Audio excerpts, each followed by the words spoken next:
Buenas tardes, gracias a cada uno de ustedes por darse el tiempo para revisar sus finanzas y definir el rumbo de su patrimonio. Soy Berenice Escareño, asociada de gestión de producto de Ensura Investments.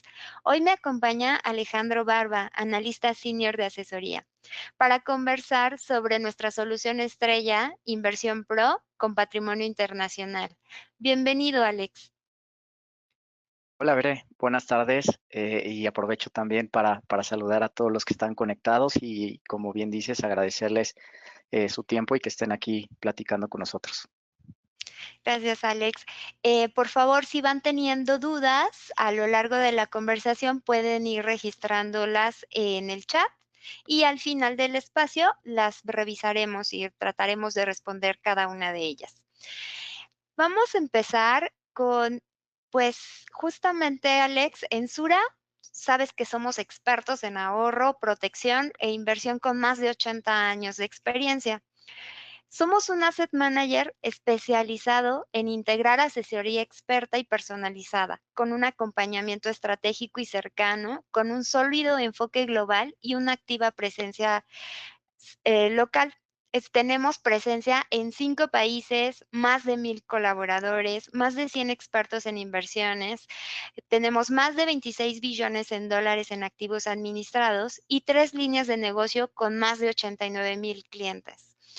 Esto nos permite ofrecer gestión patrimonial a los clientes, es decir, administrar su patrimonio en México o en el extranjero con una asesoría 360 en un entorno de arquitectura abierta y sin conflictos de interés, con sólidas alianzas estratégicas y un respaldo de un equipo internacional.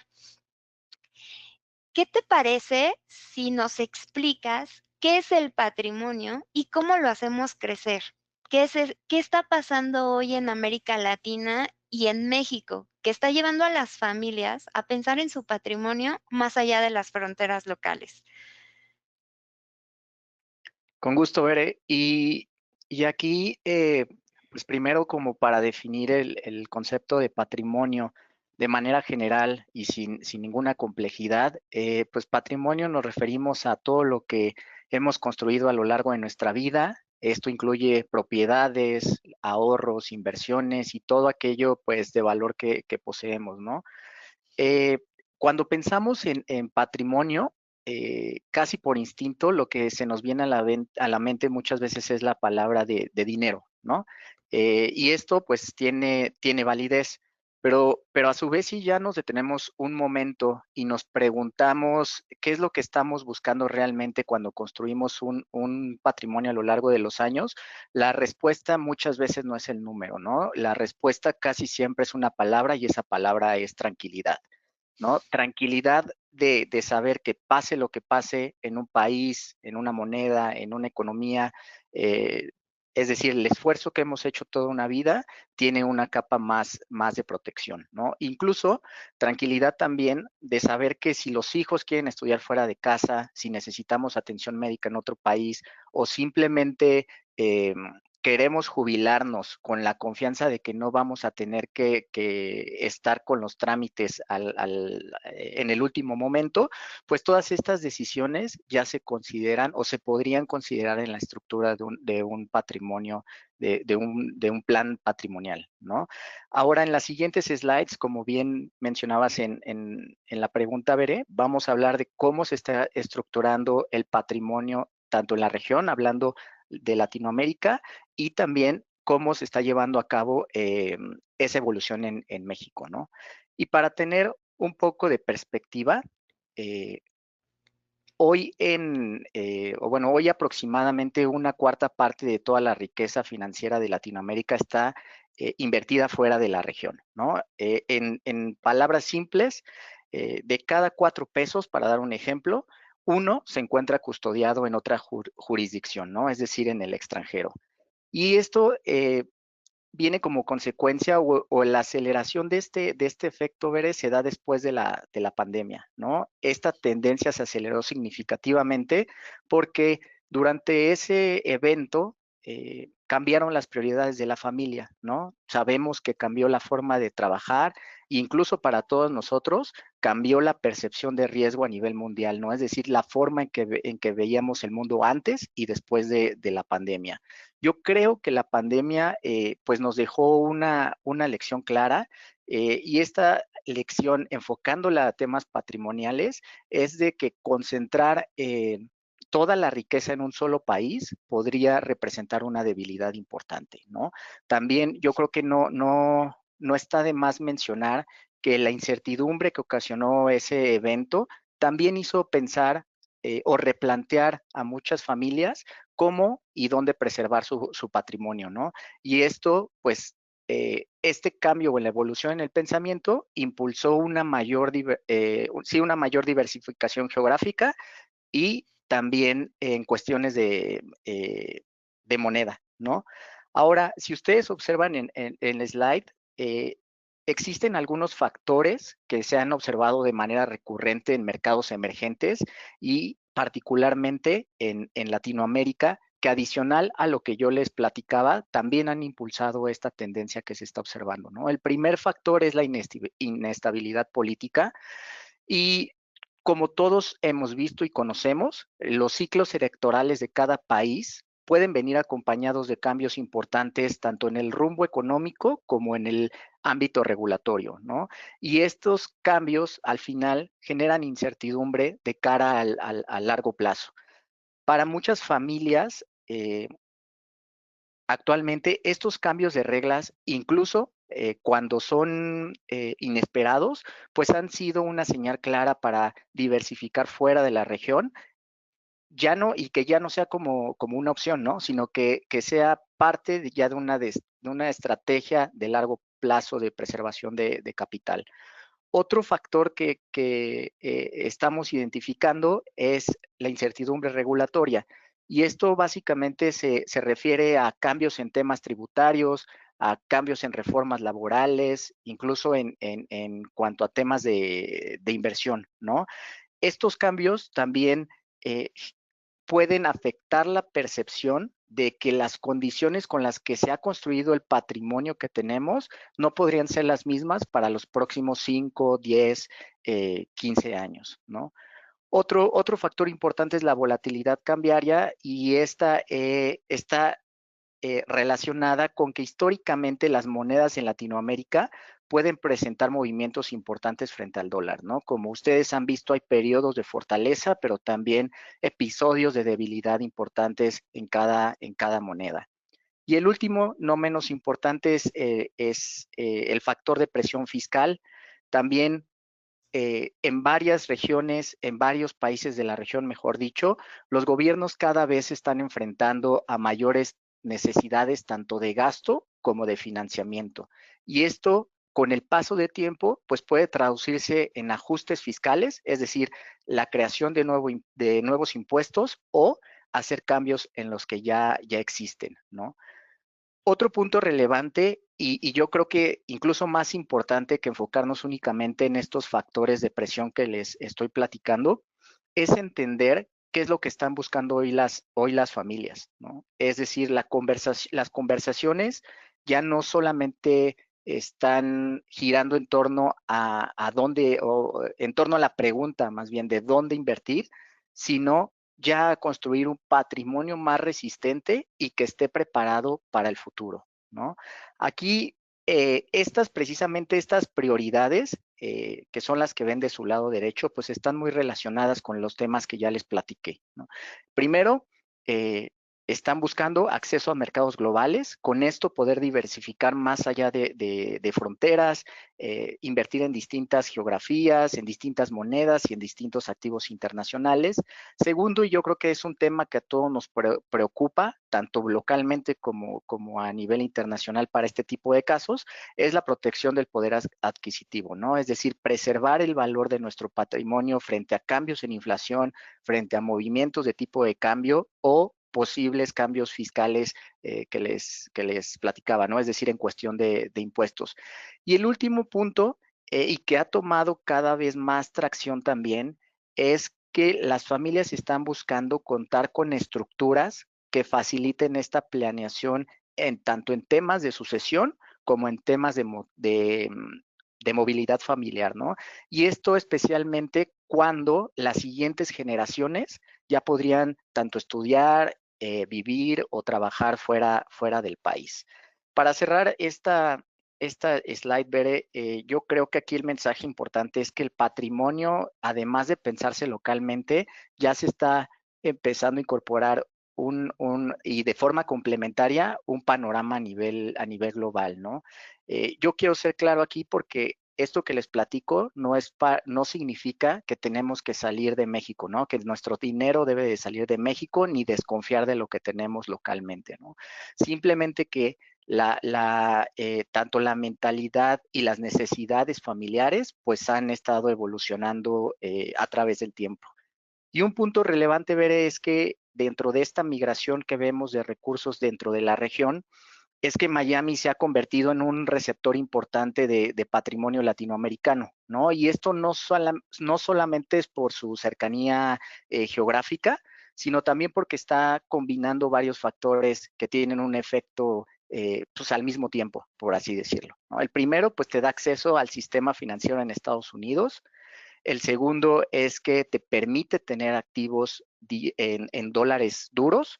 Y el tercero, que ese va más ligado a la personalidad que tenemos los humanos de este lado de la región.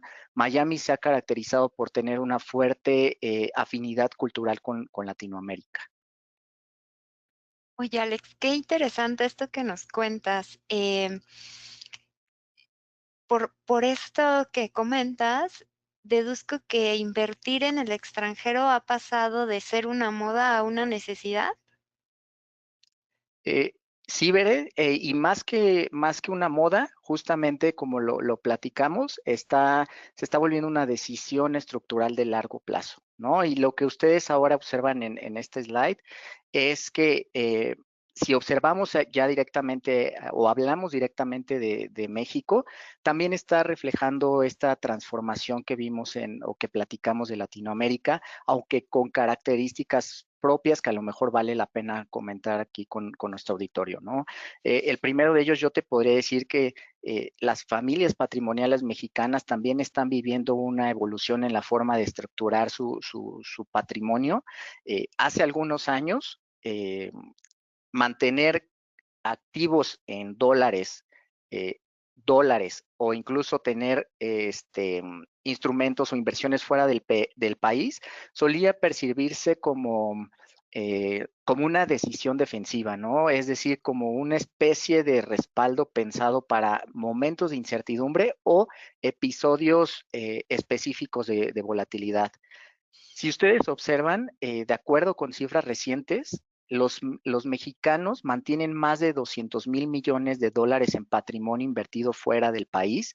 Y si lo ponemos en perspectiva, esta cifra prácticamente se ha duplicado en los últimos 5 años, ¿no? Además, ya si lo medimos contra el crecimiento de la economía, esto representa casi cerca del 9% como porcentaje del PIB. Y como bien mencionabas, Bere, ha cambiado esa tendencia hacia algo más estructural y que va a continuar cobrando relevancia, ¿no? Eh, Aquí la plática pues realmente no es si estar en México o estar en exterior, ¿no? Sino más bien cómo Claro. podemos complementar la estructura de nuestro patrimonio, pero con una visión más global. Ahora, si ustedes también observan el gráfico que les muestro en la parte inferior, yo creo que podemos generar una conclusión importante.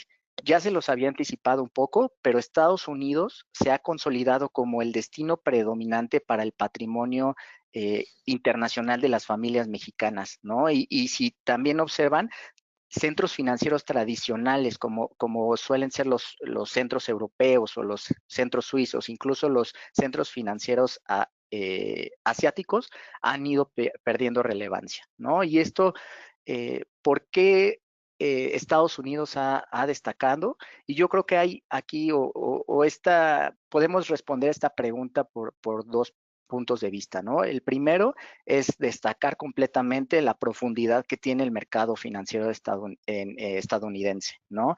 Estados Unidos ya en cifras representa aproximadamente 25% del PIB mundial y ya si lo trasladamos al mercado de valores, Estados Unidos pesa casi 45% del mercado accionario, ¿no? A nivel mundial. Y el segundo también yo creo que bien relevante como el primero es justamente la cercanía geográfica que tenemos con Estados Unidos y también la integración comercial. Bien sabemos que más del 80% del comercio exterior de México es con Estados Unidos y precisamente estas cadenas de valor o esta integración que tenemos entre ambos países hace más fácil custodiar patrimonio en Estados Unidos y como consecuencia, pues operativamente es más eficiente que en otras jurisdicciones que están a distancias más largas, Bere. Wow. Vaya las cifras, ¿no? Me quedaron resumbando que más de 200 millones de dólares vengan de mexicanos, ¿no? Y que están invirtiendo en el extranjero. Alex, hemos venido viviendo un año que digo, ya casi acabamos el primer semestre, ¿no? De 2026 y ha sido bastante movido en temas políticos, en reacomodos mundiales. ¿Cómo estamos viendo este entorno global y mexicano en este momento? ¿Es un buen momento para empezar a invertir, mantener nuestras inversiones o hacer una pausa? Gracias por la pregunta, Bere.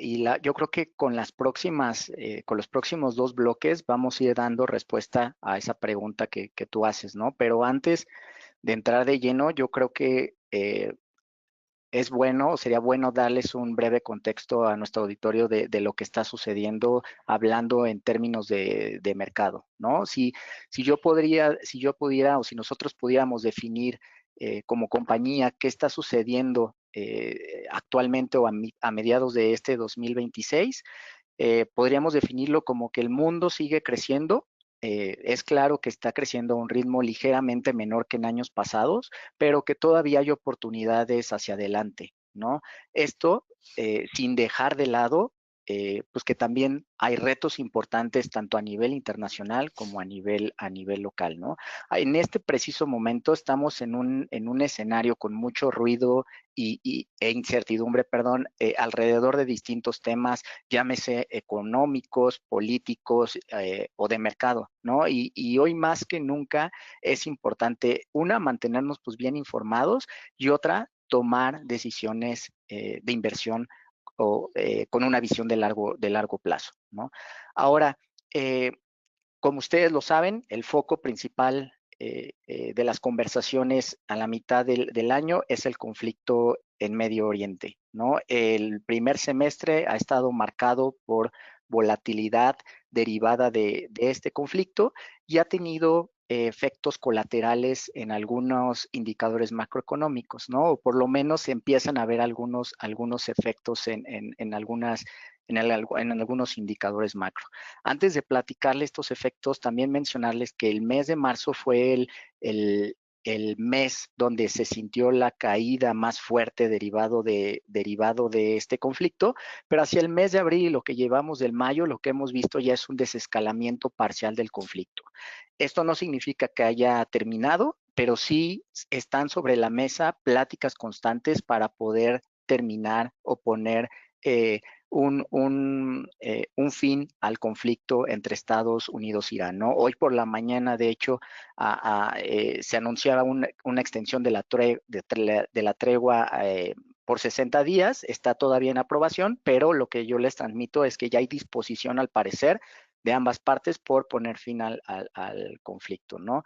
Eh, este conflicto, pues a su vez, ha tenido repercusiones importantes sobre el precio de los energéticos, ¿no? Y esto se ha traducido, o el mercado lo ha traducido como expectativas de mayor inflación hacia adelante, ¿no? El porqué del incremento de estas expectativas es porque al final esos incrementos en los precios de la energía poco a poco se podían se podrían trasladar a otros bienes y servicios, ¿no? Entonces, ahorita prácticamente en Estados Unidos, y hablando específicamente de Estados Unidos, la inflación está por encima del objetivo del Fed, y esto pues al final o está reduciendo el margen para recortes de tasas durante el año, ¿no?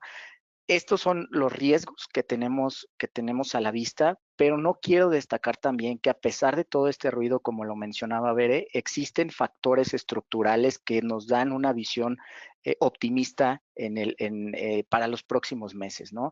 Hay un crecimiento bien importante en utilidades corporativas en Estados Unidos. Acaba de terminar la temporada del primer trimestre en Estados Unidos y tuvimos resultados sorprendentes, ¿no? A pesar de el incremento marginal o el incremento de estos costos en los diferentes bienes y servicios, las empresas han soportado pues esos impactos y continúan reportando de manera muy favorable. Y esto también, si lo ponemos en perspectiva, de acuerdo a la información con la que contamos hoy, se espera que para los siguientes trimestres continúe este buen comportamiento, ¿no? Y justo un tema que está también en la mesa y que ha apoyado estos buenos resultados de las corporaciones en Estados Unidos y ha destacado es todo el tema de la inteligencia artificial. Eh, es un tema que todavía tiene camino por andar. Realmente se han reportado inversiones muy grandes en cuanto a infraestructura, pero también a su vez está respondiendo la demanda, o se espera que responda la demanda a toda esta inversión, ¿no? Aquí no quiero dejar de lado que hay interrogantes en torno a este tema de si la inversión que se está haciendo en cuanto a inteligencia artificial, o cuándo más bien dicho, se va a traducir ya en utilidades concretas para la empresa, ¿no? Esto a nivel global. Y si nos pasamos a nivel local, creo que el entorno es un poco más retador, ¿no? Lo que vimos en el crecimiento económico del primer trimestre, pues nos entregó una contracción cercana al 0.8% y viene a confirmar un entorno de bajo crecimiento que da continuidad a lo que veíamos en el 2025, ¿no? También otro elemento importante y que está en línea con lo que está haciendo ahorita en el Fed, perdón. Banxico tuvo su último recorte y en este anuncio mencionó que de momento cierran la puerta a próximos recortes, ¿no? Y esta decisión, como lo ven en el punto 3, es debido a que la inflación también localmente muestra signos de persistencia, ¿no? Es decir, también la inflación a nivel local eh, eh, está por encima del objetivo del Banco Central, y aquí el banco pues nos da una ligera visión de que con este bajo crecimiento del que les platico, pues la inflación todavía no suena como un factor tan relevante de riesgo, ¿no? Sin embargo, pues al pausar su ciclo de recortes, ellos indican que es el nivel adecuado para que la inflación el siguiente año específicamente pueda converger al objetivo que es del 3%. Y ya las últimas dos noticias que me parece son relevantes de mencionar, una es que S&P ajustó la perspectiva eh, crediticia del país a negativa, es decir, no es un cambio de calificación, solamente es la perspectiva que ellos ven sobre el país, pero que al final pues es algo que está relacionando con temas del gobierno, ¿no? ¿A qué me refiero con esto? A que pues hay un alto gasto, hay gastos fiscales, ¿no? Y sobre todo por apoyos tanto a empresas como Pemex y a la CFE. Y el otro tema importante y que me parece va a ser un catalizador para este segundo semestre del año es la revisión del TEMEC, ¿no? Es decir, ahorita se está llevando a cabo justamente las pláticas, ¿no? Para la revisión y para ver si continúa o qué acciones toman. Aquí, en caso de que y que es de hecho nuestro escenario base, de que pueda concluir con buenos términos, a lo mejor no como los que hoy tenemos, pero sí pudiéramos ver términos o mejores términos en la relación comercial, pues esto sí pudiera ser un reactivador económico para la economía, ¿no? De tener un resultado favorable, pues se reactivarían las inversiones que están en pausa y con esto impulsar el crecimiento económico. Aquí veré ya más allá de esto que les platico, también seguramente nuestro auditorio tiene o lo tiene en la cabeza, y es que un tema que ha generado dudas es el entorno político y comercial en Estados Unidos, ¿no? Claramente con Sí. este mandato de Trump es más complejo de lo que era hace algunos años, pues esta administración, como hemos visto, ha impulsado una política comercial más activa, un mayor uso de aranceles, incluso una postura más firme en todas las negociaciones internacionales, ¿no? No solamente con México. Y además de esto, pues hay un segundo factor que es un entorno o una inyección de ruido político, ¿no? Donde hay anuncios de hoy a mañana, cambios de posturas, ¿no? Y eso al final, pues ha tenido un efecto temporal en los mercados. Estos eventos, o el mercado toma, mejor dicho, estos eventos y los incorpora en expectativas de diferentes indicadores macro, ¿no? Como es crecimiento, inflación y política monetaria, y por eso es natural que este tipo de eventos generen inquietud tanto entre los inversionistas como entre los clientes o nuestro auditorio, ¿no? Eh, ahora, no, listo. Perdón, listo. Yo creo que esta imagen nos va a ayudar a entender y a poner este momento que vivimos en perspectiva, ¿no? Más allá de hablar del mercado accionario en Estados Unidos, eh, lo que sí consideramos es que la historia del mercado estadounidense pues nos ha enseñado una y otra vez que tiene una muy fuerte capacidad de adaptación y resiliencia. Lo que yo les estoy mostrando en la imagen son más de 40 años de historia del mercado accionario en Estados Unidos. Las barras negras que ustedes observan muestran el rendimiento al final de cada año, y los puntos azules reflejan la caída más fuerte que ocurrió dentro de ese mismo periodo, ¿no? Es decir, durante los 12 meses. Eh, estos puntos azules que ustedes ven posiblemente, o mejor dicho, coinciden con los momentos donde parecía que las cosas pues se estaban complicando más de lo esperado. Aquí lo más interesante también es que en estos más de 40 años que les presento, siempre ha habido episodios importantes de incertidumbre, ¿no? Pero aún así, el mercado, en la mayoría, pues ha logrado cerrar en terreno positivo. Claramente no ha sido un camino lineal, pero sí una muestra muy clara de resiliencia en el largo plazo, ¿no? Si pensamos o hacemos o nos regresamos en el tiempo, podemos ver todo lo que este mercado ha vivido, ¿no? Crisis financieras, guerras, atentados, pandemias, inflaciones altas, ¿no? Un sinfín que podríamos mencionar en esta llamada, y incluso en muchos de esos momentos que les platico, parecía que el escenario era demasiado incierto para invertir, ¿no? Y aún así, a pesar de estas inquietudes, el mercado, pues, gracias a este tema que les comento de resiliencia, pues ha encontrado la forma de seguir adelante. Yo creo que para ir cerrando este slide, el dato más relevante es que de los últimos 46 años que ustedes observan en la pantalla, 35 años ha terminado en positivo, ¿no? Esta resiliencia de la que tanto les hablo eh, es la que justifica desde una perspectiva de largo plazo mantener exposición patrimonial al dólar, ¿no? Y ahora, precisamente hablando del dólar, en el gráfico del lado izquierdo que ustedes observan es el índice conocido como el DXY. en palabras sencillas, es un índice que mide el valor del dólar frente a una canasta de las principales monedas del mundo.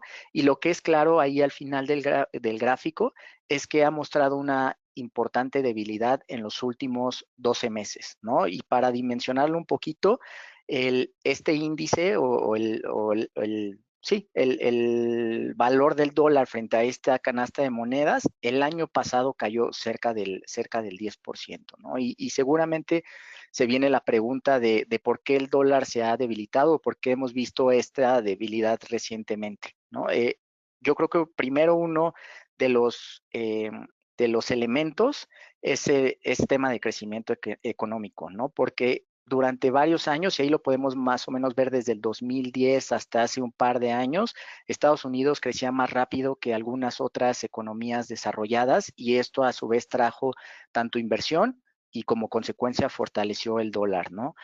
Hoy esos niveles de crecimiento se empiezan a ajustar un poco y al ajustarse este nivel de crecimiento en Estados Unidos, pues hay otras regiones y principalmente hablando de mercados emergentes, también comienzan a mostrar una señal de recuperación, ¿no? ¿A qué voy con esto? Que cuando la diferencia de crecimiento se reduce, también hay una parte del capital global que se empieza a diversificar a otras geografías.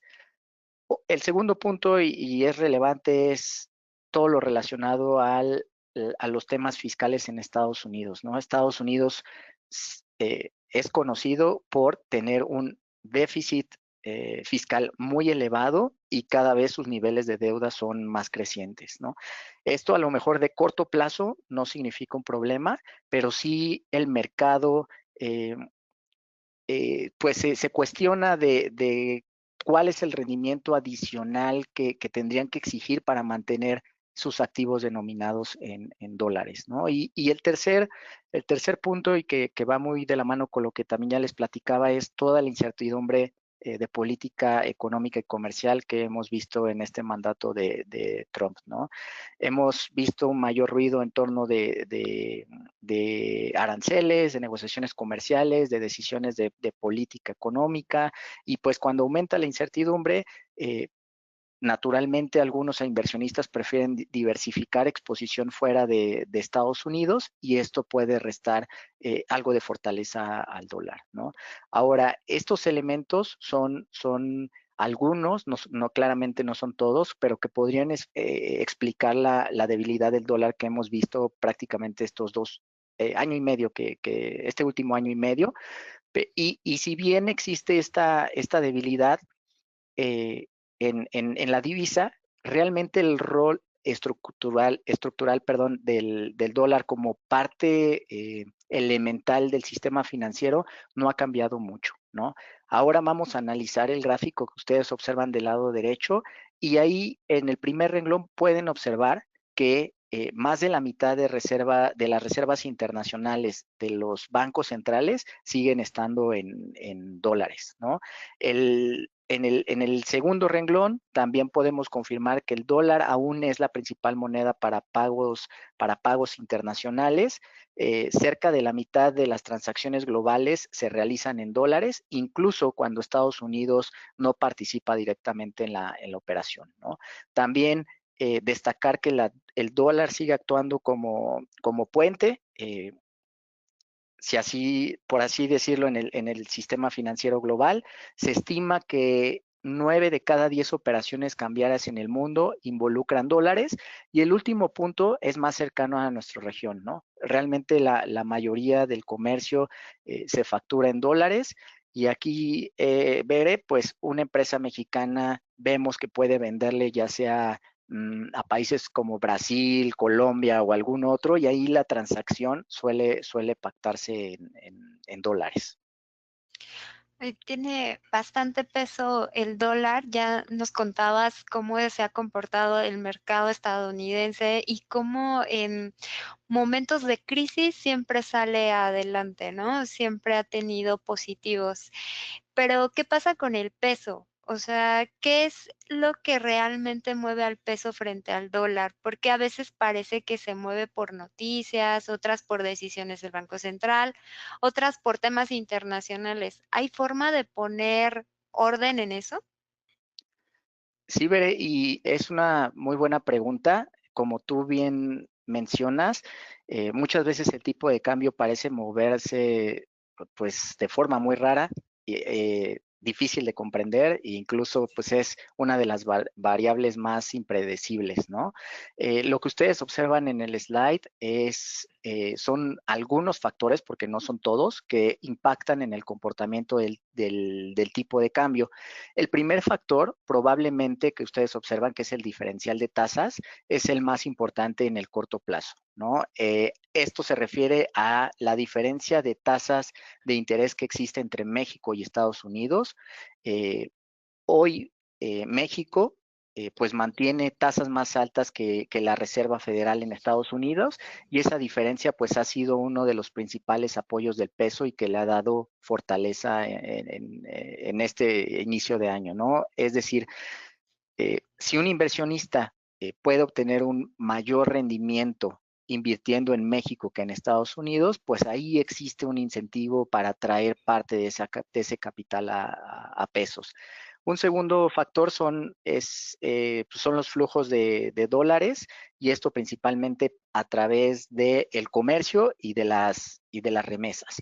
Primero, para hablar de las remesas, México recibe más de 65,000 millones de dólares al año, que son enviados por mexicanos que viven en el exterior, principalmente en Estados Unidos, y esto lo podemos pensar como un flujo constante de dólares que llega al país y que al final pues se convierte en pesos para cubrir los gastos cotidianos de las millones de familias que reciben esos recursos, ¿no? Y del otro lado, en el tema comercial, justo está la relación con Estados Unidos. México, como sabemos, es uno de sus principales socios comerciales, y gran parte de nuestras exportaciones pues están ligadas a la economía estadounidense, ¿no? Esto implica que también cuando la economía de Estados Unidos crece y consume más, también México suele exportar más. Entran eh, más dólares al país, y eso normalmente también da fortaleza al peso. El tercer elemento es el riesgo país, es decir, cómo perciben los inversionistas internacionales, perdón, la estabilidad tanto económica, la estabilidad fiscal y la estabilidad institucional de México. Cuando los inversionistas perciben mayor estabilidad, suele haber una mayor disposición a invertir en México y mantener activos en pesos. Cuando aumenta la incertidumbre, normalmente ocurre lo contrario, ¿no? Es decir, el capital o los inversionistas se vuelven más cuidadosos con su capital, y eso también puede presionar al tipo de cambio del lado contrario, ¿no? Ya hablábamos o ya hemos mencionado en esta conversación varias veces el tema comercial, y también está directamente relacionado con la relación que tenemos con Estados Unidos, ¿no? Para México es un punto importante porque pues parte, o más bien la mayoría de nuestra economía, pues está profundamente integrada con la economía de Estados Unidos. Y ahora, pasando un poco, ya vimos algunos de los factores que pueden mover el tipo de cambio, pero ahora si pasamos a ver los niveles del tipo de cambio, a simple vista, yo creo que podríamos ver, o cuando pensamos en el tipo de cambio del peso frente al dólar, siempre tenemos la pregunta de si está caro o está barato. Pero la gráfica que yo les muestro del lado izquierdo nos da una lectura más completa, ¿no? Esta gráfica que yo les muestro, y de manera muy simple, nos muestra si el peso está fuerte, o está débil comparado con su historia, es decir, contra su promedio, como es la línea negra que ustedes observan, y también frente a sus principales socios comerciales, ¿no? No solamente frente a Estados Unidos, sino frente a sus principales socios comerciales, y además lo ajusta por inflación para tener el tipo de cambio real, ¿no? O el movimiento que tiene el tipo de cambio real.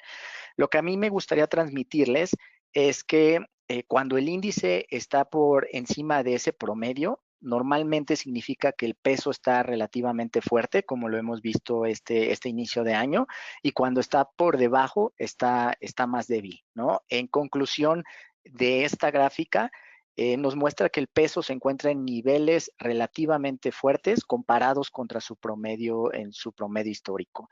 Y ahora, si observamos la parte derecha del slide, lo que vemos ahí son las expectativas, ¿no?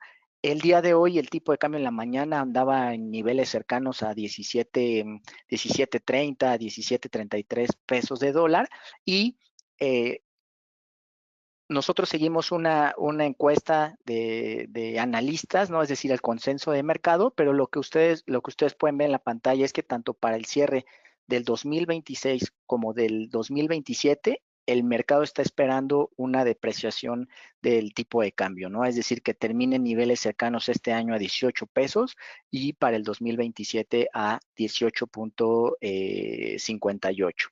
También, si lo comparamos con su promedio de 10 años de tipo de cambio, pues se observa que estamos relativamente fuertes contra ese nivel. Esta información que les platico, pues nos ayuda a poner este momento en perspectiva, ¿no? Ya les mencionaba, el peso está relativamente fuerte contra su historia y los periodos donde sucede esto suelen representar momentos favorables para construir, complementar e incluso pues diversificar el patrimonio en términos de dólares, ¿no?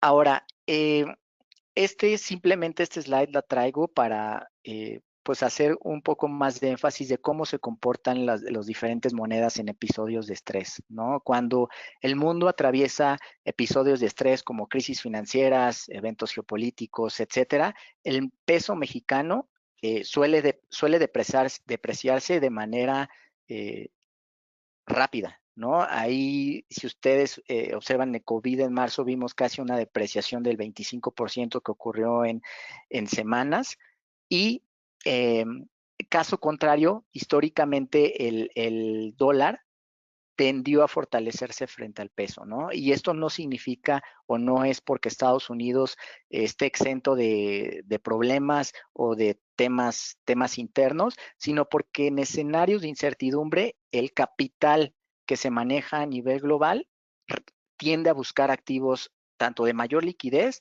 que tengan pues sí, buenos niveles de profundidad y un respaldo institucional, ¿no? Y ahí es donde el dólar precisamente ha ocupado consistentemente un buen lugar dentro de la lista de divisas. Ya les mencionaba que pues no se trata de elegir en pesos, si son pesos o son dólares. Yo lo que me gustaría que se quedaran es que se trata de construir un patrimonio que tenga más de un camino disponible para navegar todos estos escenarios. Ahora, cuando hablamos de diversificación, principalmente existen dos capas y yo creo que la mayoría eh, tendemos a pensar en una de ellas, ¿no? La primera capa es la diversificación de activos y les mencionaba es la que creo que conocemos mejor y la que incluso ya tenemos o solemos tener dentro de nuestros portafolios locales, ¿no? Es decir, acciones de varios sectores, bonos de diferentes plazos, exposición a diferentes economías e incluso también a diferentes gestores y diferentes tipos de vehículos, ¿no? Pero existe una capa adicional y es de la que estamos platicando que parece ser menos evidente, ¿no? Es decir, la diversificación del patrimonio como tal. Y aquí la conversación sí tiene un significado o esta capa 1 tiene un significado distinto porque aunque nuestro portafolio local invierta en diferentes regiones, ese patrimonio que tenemos localmente sigue operando bajo una misma estructura, ¿no? Es decir, tiene solo una moneda base, tiene solamente los recursos están custodiados en una sola jurisdicción y esa jurisdicción está sujeta a un marco regulatorio, ¿no? Entonces, por eso es relevante esta segunda capa de diversificación de la que hemos estado hablando en esta llamada. Oye, Alex, es muy importante cómo se ha comportado el mercado, el dólar, el peso y lo importante que es diversificar. Y estas dos capas que mencionas de diversificación de activos y diversificación de patrimonio, las tenemos hoy en nuestras estrategias Pro. Cuéntanos más, bueno, cuéntale más a la audiencia sobre inversión Pro. Con mucho gusto, Veré. Y seguramente algunos de los que están conectados ya la conocen, pero para los que no la conozcan, nuestra solución de inversión Pro es una forma de invertir donde ustedes como clientes no tienen que tomar decisiones todos los días sobre qué comprar o sobre qué vender, ¿no? A través de un mandato de gestión, utilizamos toda esa capacidad de la que nos hablaba Bere pues a nivel regional, la cual pues nos permite aprovechar oportunidades de mercado, pero siempre alineados al perfil y a sus objetivos, ¿no? Que tenga cada uno de ustedes. En esencia, pues esta solución Bere, pues es una manera de invertir con un acompañamiento profesional, experto y sobre todo con mucha disciplina. Y esto lo hacemos a través de un proceso bien estructurado, ¿no? La primera etapa que ustedes eh, observan en el slide es una etapa de diagnóstico, es decir, antes de proponerles cualquier estrategia, dedicamos tiempo para entender quiénes son ustedes como inversionista, cuál es su perfil de riesgo y cuál es la tolerancia que ustedes tienen ante estos, por ejemplo, niveles de volatilidad, ¿no? También nos interesa conocer cuáles son sus metas patrimoniales, cuáles son sus metas de legado, su horizonte de inversión y sobre todo también y es muy válido, si tienen alguna necesidad de liquidez, ¿no? No hay ninguna recomendación de portafolio sin tener un perfilamiento previo es decir, sin conocerlos a ustedes. La segunda etapa de este proceso es la etapa donde los recomendamos y aquí nos referimos a que les recomendamos uno de nuestros portafolios estratégicos en dólares de acuerdo eh, a su perfil y también bueno, estos portafolios también incluyen dentro pues una selección de instrumentos eficientes, diversificación, como lo hemos platicado, ¿no? El tercer punto, y es uno de los más importantes, es que invertimos por ustedes, como ya les anticipaba, ¿no? Aquí no solamente ponemos ante ustedes este equipo de más de 100 expertos que tenemos en la región, hay equipos que diariamente están monitoreando el mercado, que diariamente están pendientes de su portafolio y de esas oportunidades que podemos capturar a lo largo del tiempo para el cumplimiento de sus objetivos. Pero adicional de eso, toda toda esta solución que tenemos para ustedes está respaldado por un proceso bien robusto tecnológico, ¿no? Y con esto me refiero a que detrás de esos portafolios hay modelos cuantitativos, cualitativos, plataformas pues de nivel mundial que al final hacen que los portafolios sean eficientes y que nos ayuden sobre todo a que ustedes cumplan con esos objetivos. Y el último es la etapa de que los acompañamos en el proceso, ¿no? Es decir, que ustedes nos den o que nos deleguen esas decisiones de inversión no significa que van a quedarse fuera y que se van a desentender de su portafolio, ¿no? Al contrario, nosotros dejamos que ustedes se dediquen a lo que saben hacer y nosotros les ayudamos con la gestión de su patrimonio. Pero a la vez que les ayudamos con esa gestión de su patrimonio, siempre vamos a estar pendientes de que ustedes estén informados de lo que está sucediendo dentro de su portafolio y en los mercados en general. ¿Esto cómo se hace? Pues es a través de que cada mes les enviamos qué es lo que está pasando en su portafolio y cuál es nuestra recomendación de posicionamiento, ¿no? Es decir, en qué regiones tenemos una mejor convicción, en cuáles tenemos una menor convicción, y también cada que nosotros hacemos un cambio en sus portafolios, ustedes van a recibir notificaciones de eso, ¿no? Cuando se hace un rebalanceo, si ustedes depositan y se compra el portafolio, van a recibir una notificación al final del día de que se rebalanceó su portafolio, y también cuando aplicamos estos cambios de los que les platico de convicción o para ajustarlos a la estrategia o a la visión que tenemos en este momento, ustedes están enterados de qué movimientos se hicieron y por qué se hicieron, ¿no?